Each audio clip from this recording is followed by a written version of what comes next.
नमस्कार दोस्तों, स्वागत है आप सभी का। आज हम लोग एडुटेरिया करेंट अफेयर्स वार्षिकी 2022 से जून 2021 के महत्वपूर्ण करेंट अफेयर्स को पढ़ेंगे। तो आइए शुरू करते हैं। तो दोस्तों, आपके सामने जून 2021 के राष्ट्रीय घटनाक्रम का संग्रह है। चलिए शुरू करते हैं। गोवा रेबीज मुक्त होने वाला देश का पहला राज्य बन गया है। रेबीज नामक बीमारी कुत्ते के काटने से होती है। ओडिशा सरकार ने खाद्य और पोषण सुरक्षा में सुधार के लिए संयुक्त राष्ट्र के विश्व खाद्य कार्यक्रम के साथ समझौता किया है। प्रधानमंत्री नरेंद्र मोदी ने अहमदाबाद में जापानी जेन गार्डन तथा काइजन एकेडमी का वर्चुअली उद्घाटन किया। यह भारत और जापान द्वारा संयुक्त रूप से स्थापित किया गया है। हाल ही में कर्नाटक और महाराष्ट्र के बीच सूखे की समस्या से निपटने के लिए वाटर फॉर वाटर फार्मूला अर्थात पानी के बदले पानी समझौता किया गया है। Project O2 for India Bharat के प्रधान वैज्ञानिक सलाहकार के कार्यालय द्वारा भारत के अस्पतालों में ऑक्सीजन की आपूर्ति सुनिश्चित करने हेतु इस पहल की शुरुआत की गई है। आप लोग कमेंट करके बताएंगे वर्तमान समय में भारत के प्रधान वैज्ञानिक सलाहकार कौन है। आगे बढ़ते हैं। भारतीय एयरटेल एवं टाटा ग्रुप ने भारत के लिए 5G नेटवर्क सॉल्यूशन को भारत में ही बनाने का निर्णय लिया है। मिजोरम में जनसंख्या वृद्धि को प्रोत्साहित करने के लिए राज्य के खेल मंत्री ने सबसे अधिक बच्चों वाले माता पिता को 1 लाख प्रदान करने की घोषणा की है। अभी हाल ही में हम लोगों ने पढ़ा था कि किसी देश ने 3 चाइल्ड पॉलिसी को लागू किया है। आपको कमेंट करके बताना है वह देश कौन सा है। रबर अनुसंधान संस्थान ने असम में दुनिया के पहले जेनेटिकली मॉडिफाइड रबर का फार्म परीक्षण शुरू किया है। जेनेटिकली मॉडिफाइड रबर का प्रतिकूल जलवायु परिस्थितियों में भी अधिक उत्पादन किया जा सकता है। आगे बढ़ते हैं। आगे बढ़ने से पहले मैं आपसे पूछूंगा एक प्रश्न कि भारत में रबर अनुसंधान संस्थान कहाँ है। कमेंट करके आप लोग बताएंगे।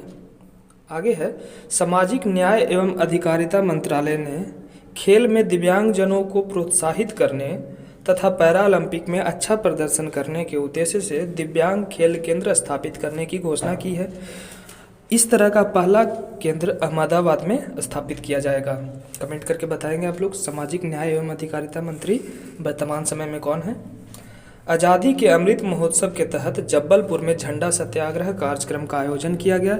इस कार्यक्रम को केंद्रीय पर्यटन एवं संस्कृति मंत्री प्रहलाद सिंह पटेल ने संबोधित किया। ग्रीन टैरिफ नीति केंद्र सरकार ने भारत की हरित ऊर्जा क्षमता को मजबूत करने के लिए इस नीति को लागू किया है। इसके माध्यम से सस्ते दरों पर स्वच्छ ऊर्जा परियोजनाओं से बिजली की आपूर्ति की जाएगी। केंद्रीय खाद्य प्रसंस्करण उद्योग मंत्री नरेंद्र सिंह तोमर ने छत्तीसगढ़ में Sindhu west mega food park का उद्घाटन किया। इसका उद्देश्य राज्य में अत्यधिक रोजगार सृजित करना तथा किसानों की आय में वृद्धि करना। आप लोग कमेंट करके बताएंगे भारत का पहला मेगा फूड पार्क कहाँ स्थापित किया गया था, किस देश के सहयोग से स्थापित किया गया था। ठीक है, आगे बढ़ते हैं। जम्मू कश्मीर का बयान गांव कोविड-19 के खिलाफ वयस्क आबादी का 100% टीकाकरण करने वाला भारत का पहला गांव बना। उत्तर प्रदेश सरकार ने महिलाओं के टीकाकरण के लिए स्पेशल पिंक बूथ की शुरुआत की है। बिहार सरकार ने मेडिकल व इंजीनियरिंग कॉलेजों में महिलाओं को 33% का आरक्षण देने की घोषणा की है। इम्पॉर्टेंट हो जाता है, इसको याद रखेंगे। हाल ही में असम सरकार ने देहिंग पटकाई वन्य जीव अभयारण्य को 7वां राष्ट्रीय उद्यान घोषित किया है। देहिंग पटकाई हाथियों के लिए प्रसिद्ध है। रायमोना रिजर्व फॉरेस्ट को असम का 6वां राष्ट्रीय उद्यान घोषित किया गया है। इससे पूर्व असम में 5 राष्ट्रीय उद्यान थे, जिनमें काजीरंगा, मानस, ओरंग, नामेरी तथा डिब्रू संखोवा। हम लोग जानते हैं काजीरंगा एक सींग वाले गेंडे के लिए प्रसिद्ध है। तो इन 5 के अलावा 6ठा रायमोना और 7वां देहिंग पटकाई वन्यजीव अभयारण्य जो कि हाथियों के लिए प्रसिद्ध है। ठीक है। इफ्को ने दुनिया का पहला नैनो यूरिया लिक्विड लॉन्च किया है। इसे नैनो तकनीक के मदद से विकसित किया गया है, जिससे फसलों की गुणवत्ता एवं उत्पादन में वृद्धि होगी। हरियाणा सरकार ने करनाल जिले में ऑक्सीवन अर्थात ऑक्सीजन वन लगाने की घोषणा की है। इस वन को 80 एकड़ में विकसित किया जाएगा, जिसमें 3 करोड़ पेड़ लगाए जाएंगे। स्वास्तिक SWASTIIK CSIR NCL पुणे ने स्वास्तिक नामक नई तकनीक लॉन्च की है जो प्राकृतिक तेलों का उपयोग करके पानी को कीटाणु रहित बनाएगा। प्रधानमंत्री नरेंद्र मोदी ने देश की पहली इलेक्ट्रिक व्हीकल सिटी के रूप में गुजरात के केवड़िया शहर को विकसित करने की घोषणा की है। यहाँ अब केवल इलेक्ट्रिक गाड़ियाँ ही चलेंगी। आपको कमेंट करके बताना है केवड़िया शहर किस लिए प्रसिद्ध है।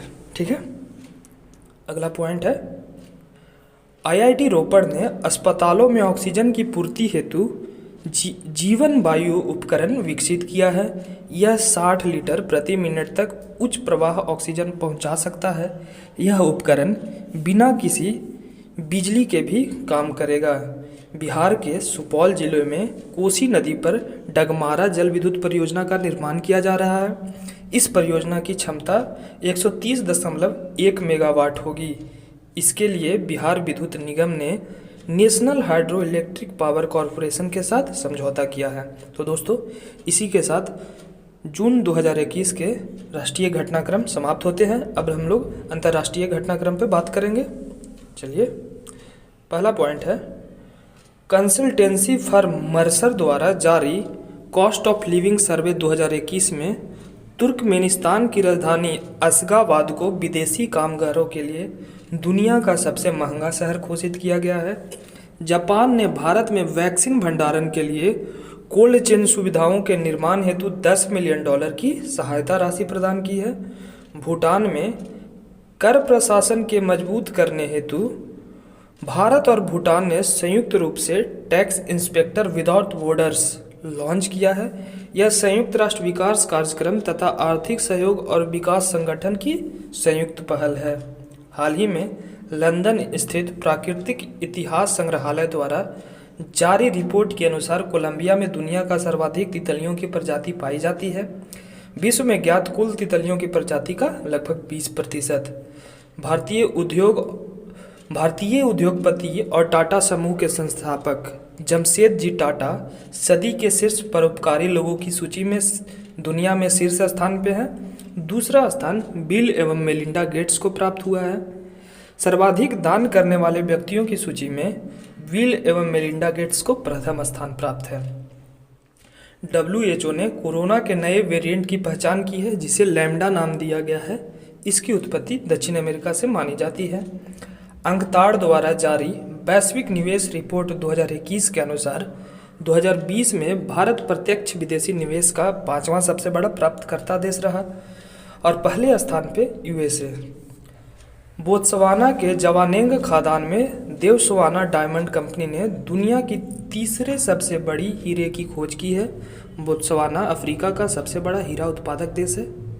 जापान ने अपने देश के यात्रियों के लिए कोविड-19 वैक्सीन पासपोर्ट जारी करने का निर्णय लिया है ताकि विदेशों में पर्यटन तथा यात्रा को पुनः शुरू किया जा सके। हम लोग जानते हैं सबसे मजबूत पासपोर्ट जापान का ही है। जर्मन कंपनी फेयर ने भारत में सेमिनिस ब्रांड के तहत पहली बार पीले तरबूज की किस्म को लॉन्च की है जिसे येलो गोल्ड 48 नाम दिया गया है। विश्व स्वास्थ्य संगठन ने भारत में पहचाने गए कोरोना के 2 वेरिएंट का नामकरण किया जिसे कप्पा तथा डेल्टा नाम दिया गया। यह वही डेल्टा है जो पिछले साल काफ़ी तबाही मचाया था। दूसरे देशों में मिले वेरिएंट का नाम है ब्रिटेन में अल्फा, दक्षिण अफ्रीका में वीटा, ओमिक्रॉन जो कि अभी तहलका मचाए हुए है वो दक्षिण अफ्रीका का से ही आया है, और ब्राज़ील में गामा। आगे बढ़ते हैं। हाल ही में ब्रिक्स देशों का ग्रीन हाइड्रोजन शिखर सम्मेलन आयोजित किया गया जिसमें भारत की ओर से NTPC लिमिटेड ने मेजबानी की। इस कार्यक्रम में हरित हाइड्रोजन के उत्पादन को बढ़ावा देने पर विचार साझा किए गए। 2 जून को ब्रिक्स देशों के विदेश मंत्रियों की बैठक वर्चुअली आयोजित की गई जिसकी अध्यक्षता भारत के विदेश मंत्री एस जयशंकर ने की। आप लोग कमेंट करके बताएंगे एस जयशंकर को किस राज्य से राज्यसभा के सदस्य के रूप में चुना गया है। ठीक है, आगे बढ़ते हैं। मिशन इनोवेशन 2.0 भारत सहित 23 देशों द्वारा संयुक्त रूप से शुरू किया गया, जिसका उद्देश्य एक दशक में वैश्विक स्वच्छ ऊर्जा के उपयोग में वृद्धि करना तथा पेरिस समझौते के क्रियान्वयन पर बल देना। मिशन का पहला चरण 2015 में पेरिस समझौते के दौरान शुरू किया गया था। रूस की सरकार ने ओपन स्काई संधि से हटने का निर्णय लिया। इससे पूर्व अमेरिका डोनाल्ड ट्रंप के नेतृत्व में नवंबर 2020 में इस संधि से अलग हो गया था। यह एक अंतर्राष्ट्रीय संधि है जो एक दूसरे से सैन्य बलों की जानकारी साझा करती है। दोस्तों, आगे हम लोग पढ़ेंगे कि बाद में रूस और अमेरिका दोनों इस संधि में पुनः शामिल हो जाते हैं। हाल ही में डेनमार्क सरकार ने लिनेट होम नामक कृत्रिम द्वीप के निर्माण की मंजूरी दे दी है। इस द्वीप का विस्तार 2.6 वर्ग किलोमीटर तक होगा। इस द्वीप के निर्माण से लगभग 35,000 लोगों को आवास सुविधा उपलब्ध हो सकेगा। रोजगार आधारित अप्रवासी वीजा पर प्रत्येक देश की सीमा को खत्म करने के लिए अमेरिका के सदन में एक कानून पेश किया गया है, जिसे ईगल एक्ट कहा जाता है। चीन के कम्युनिस्ट पार्टी की 100वीं वर्षगांठ के अवसर पर रेड टूरिज्म अर्थात लाल पर्यटन को बढ़ावा दिया जा रहा है, अर्थात लोगों को कम्युनिस्ट पार्टी से जुड़े ऐतिहासिक व सांस्कृतिक स्थानों पर जाने के लिए प्रोत्साहित किया जा रहा है। चीन के जियांगसू प्रांत में H10N3 बर्ड फ्लू का पहला मामला सामने आया है, जो इंसानों में पाया जाता है। चीन के झांगहोंग माउंट एवरेस्ट पर फतह करने वाले एशिया के पहले नेत्रहीन पर्वतारोही बने।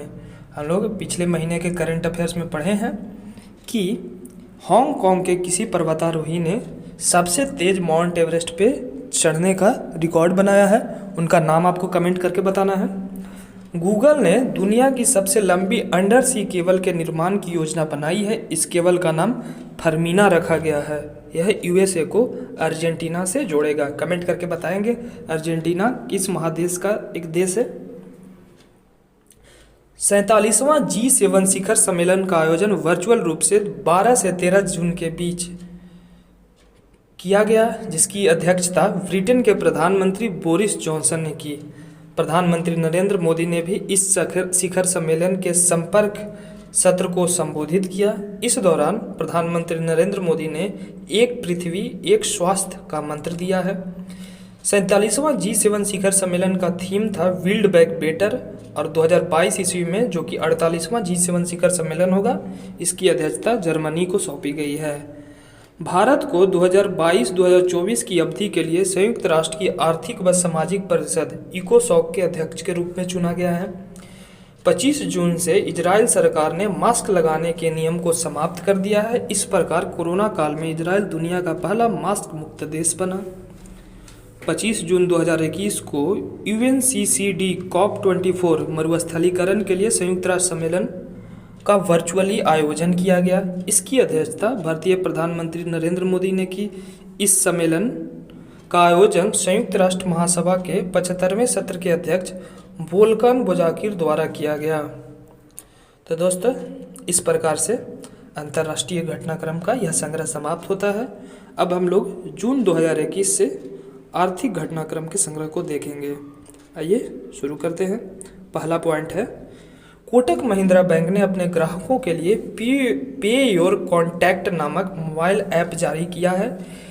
यह ग्राहक को मोबाइल से किसी भी भुगतान ऐप में अपने किसी भी संपर्क को पैसे भेजने या भुगतान करने में सक्षम बनाता है। ठीक है, अगला पॉइंट की ओर बढ़ते हैं। भारत सरकार ने मिजोरम में स्वास्थ्य परियोजनाओं के विकास के लिए विश्व बैंक के साथ $32 बिलियन का ऋण समझौता किया है। SBI बैंक ने स्वास्थ्य सेवा क्षेत्र के लिए आरोग्य health care business loan launch किया है।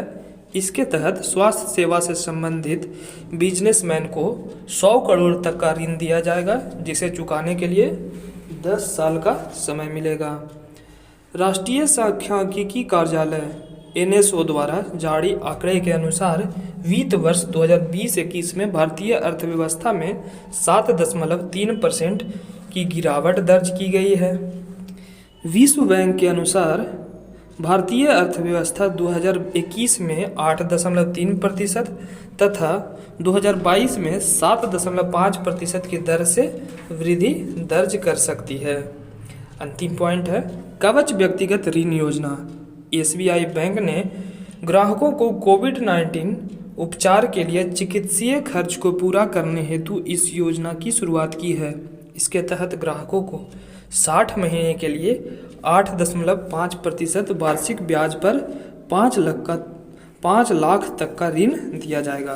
दोस्तों, इसी के साथ आर्थिक घटनाक्रम 2021 इडुटेरिया समाप्त होता है। अब हम लोग विज्ञान एवं प्रौद्योगिकी से संबंधित कुछ महत्वपूर्ण घटनाक्रमों को देखेंगे।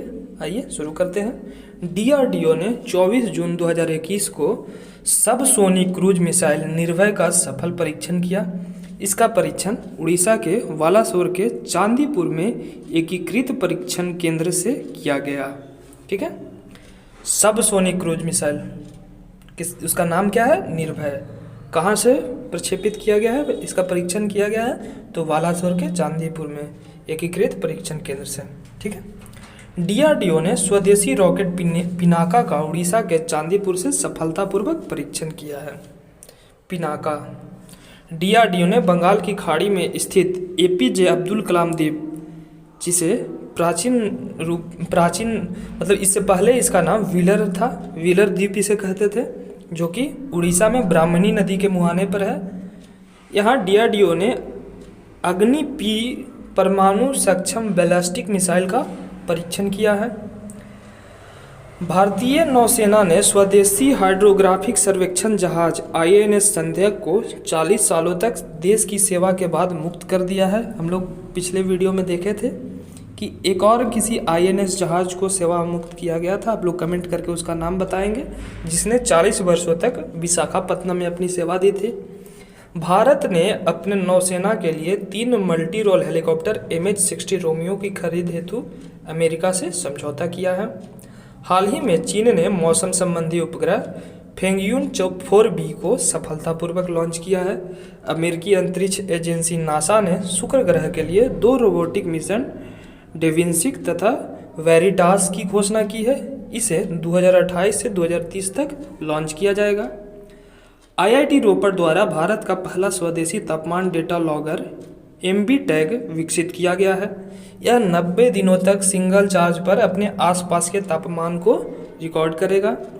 यूरोपीय स्पेस एजेंसी ने शुक्र ग्रह पर अपना पहला ऑर्बिटर इनविजन भेजने की घोषणा की है। इस मिशन को 2030 तक लॉन्च किया जाएगा। सबसे अंतिम पॉइंट है, भारत और ब्रिटेन ने संयुक्त रूप से एक ऐसा सेंसर विकसित किया है जो सीवेज के पानी में मौजूद कोरोना वायरस का पता लगाएगा। तो दोस्तों, इसी के साथ आज के महत्वपूर्ण करंट अफेयर्स का संग्रह समाप्त होता है।